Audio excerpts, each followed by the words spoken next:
మమ్మల్ని ఎక్కడన్నా రోడ్ మీకు తోసేసిన ఎర్రటెండలో మేము చాలా కష్టపడుతున్నాం. ఇక చూడండి ఎట్లా తోసుకొని పోతున్నారు మమ్మల్ని.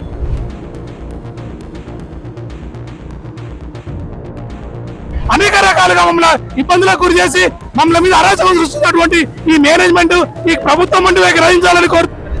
ఏమో సార్ ఎక్కడ తీసుకుపోతారో ఏమో, ఈ మాట్లాడే స్వతంత్రం కూడా మాకు లేదా, ఇంత అరాచకమా ఇది? నమస్తే, వెల్కమ్ టు వ్యూహం మీడియా.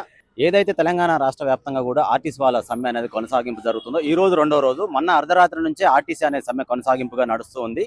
ముఖ్యంగా వీళ్ళ డిమాండ్లలో ప్రధానంగా వీళ్ళు చెప్తున్నది ఏంటంటే రాష్ట్ర వ్యాప్తంగా ఉన్నటువంటి ఆర్టీసీ సంస్థని ప్రభుత్వంలో విలీనం చేసుకోవాలి.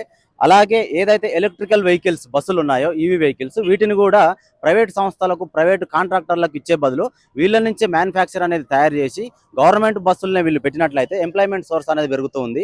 అలాగే ప్రైవేటీకరణ ఏదైతే కాంట్రాక్టర్లు ఉన్నారో వాళ్ళని కూడా తీసేసి డైరెక్ట్గా గవర్నమెంట్లో కలుపుకున్నట్లయితే గవర్నమెంట్ నుంచే వీళ్ళకి పిఎఫ్లు కావచ్చు, ఏదైతే పథకాలు ఉంటాయో ఆర్టీసీకి సంబంధించి అవన్నీ మాకు డైరెక్ట్గా మెరుగుపడతాయని చెప్పేసి కూడా వీళ్ళు చెప్తున్నారు. దీనికి సంబంధించి ఈ రోజు అయితే రెండో రోజు సమ్మె అనేది కొనసాగింపు జరుగుతున్నది. ప్రస్తుతం మనం హైదరాబాద్లో హైత్నార్ బస్ డిపో దగ్గర ఉన్నాం. దీనికి సంబంధించి ఆర్టీసీ కార్మికులు కూడా ఇక్కడ సమ్మె అనేది నిర్వహిస్తున్నారు. ఒకసారి వాళ్ళని కూడా అర్థం ఇంకా ఎలాంటి డిమాండ్లు నెరవేరాలి, దీనికి సంబంధించి కూడా మంత్రి పొన్నం ప్రభాకర్ గారు కూడా స్పందించారు. మీరు పెట్టిన ఏవైతే ఉన్నాయో 32 డిమాండ్లలో 29 డిమాండ్లు అనేవి అసలు పెండింగ్లోనే లేవు. దాదాపుగా 2 నుంచి 3 మాత్రమే పెండింగ్లో ఉన్నాయి. ఆ 3 కూడా 4 వారాల గడువు అనేది కోరుతూ ఉన్నాము. ప్రభుత్వంలో ఉన్నత అధికారులు ఎవరైతే ఉన్నారో ఒక 3 వాళ్ళలో సెలెక్ట్ చేసుకొని ఆ 3 నుంచి మేము వీటి గురించి చర్చిస్తాం. పూర్తి స్థాయిలో చర్చించి మీ డిమాండ్లు ఏమున్నాయో వాటిని మేము నెరవేర్చే ప్రక్రియ అనేది జరుగుతుంది. మాకు దయచేసి ఆర్టీసీకి సంబంధించిన కార్మికులు మాకు సహకరించాలని చెప్పేసి కూడా పొన్నం ప్రభాకర్ గారు చెప్పడం జరుగుతుంది. ఒకసారి వాళ్ళ మాటలోనే అడుగుదాం. అసలు ఇక్కడ డిపో దగ్గర కొంతమంది ఆర్టీసీ కార్మికులు ఉన్నారు, అసలు వాళ్ళ డిమాండ్లు ఏంది, వాళ్ళు ప్రభుత్వాన్ని ఏం కోరుతున్నారో కూడా అడుగుదాం.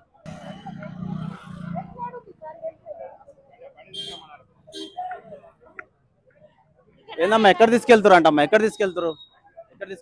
ఏమో సార్ ఎక్కడ తీసుకుపోతారో ఏమో, ఈ మాట్లాడే స్వతంత్రం కూడా మాకు లేదా, ఇంత అరాచకమా ఇది? ఆల్రెడీ పర్మిషన్ తీసుకున్నామని అన్నారు కదా ఇందాక.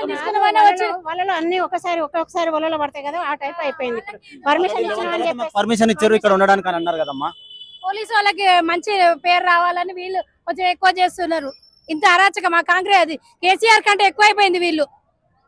కాంగ్రెస్ ఇప్పుడు మీరు ఇక్కడికి వచ్చిన తర్వాత సామరస్యంగా మీరు ధర్నాలో కూర్చున్నారా లేకపోతే గొడవ చేశారా? ఏం గొడవ చేయలేము సార్, ఉట్టిగానే సామరస్యంగా మాట్లాడుకోలేదు. ఇంత పట్టుకపోతున్నారు, ఇట్లా చేస్తున్నారు కదా. ఎక్కడ తీసుకెళ్తున్నారు? ఏ పోలీస్ స్టేషన్ తీసుకొస్తారో తెలియదు అన్న మాకు.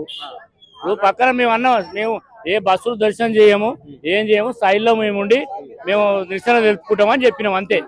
అన్నంత మాత్రం అందరం తీసుకొని జీపే ఎక్కించుకొని వెళ్ళిపోతుంది సార్. ఇది ఎక్కడనే సార్, ఇది మనం మాట్లాడుకునే ప్రశ్న గొంతు మాట్లాడే ఛాన్స్ లేదా మాకు? మేము సీఎం సార్ అంటే మాకు కూడా అందరికీ అభిమానమే. కాంగ్రెస్ ప్రభుత్వం అంటే అందరికీ అభిమానమే సార్.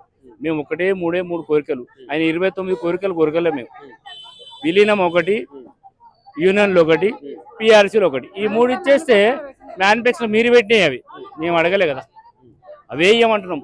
మేము సంతోషంగా డ్యూటీలోకి వెళ్తాం అంతే. మేము చాలా ఎంత ఇబ్బంది ఉన్నా కూడా, ఎంతమంది ఎక్కినా కూడా ఆర్టీసీలో 100 మంది ఎక్కని 200 మంది ఎక్కని మా భుజాల మీద మేము మాట నిలబెట్టినాం.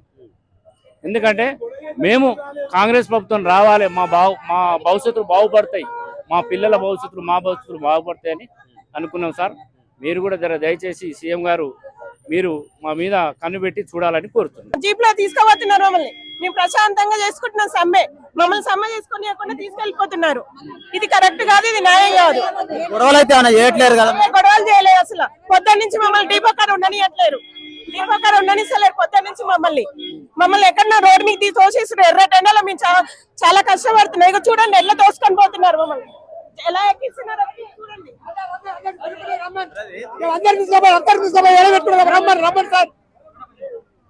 ఏమైంది బ్రదర్, ఎక్కడ తీసుకెళ్తారు? అలా మేము ఏం చేయలేదు, ఖాళీ వచ్చి నిరసన చేస్తున్నాం. ఏ ఒక్క బస్సును కూడా అడ్డుకోలేదు, ఎవరిని కొట్టలేదు, తిట్టలేదు. ఖాళీ మా నిరసన కార్యక్రమం చేస్తుంటే ఖాళీ పోలీసు వాళ్ళే దౌర్జన్యంగా అరెస్ట్ చేస్తున్నారు.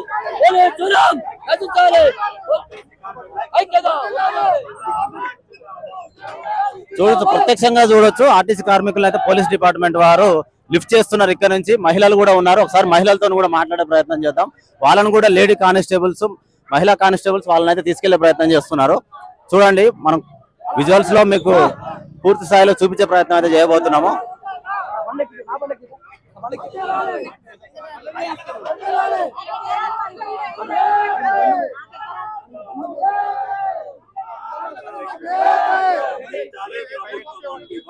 నశించాలి నశించాలి నశించాలి.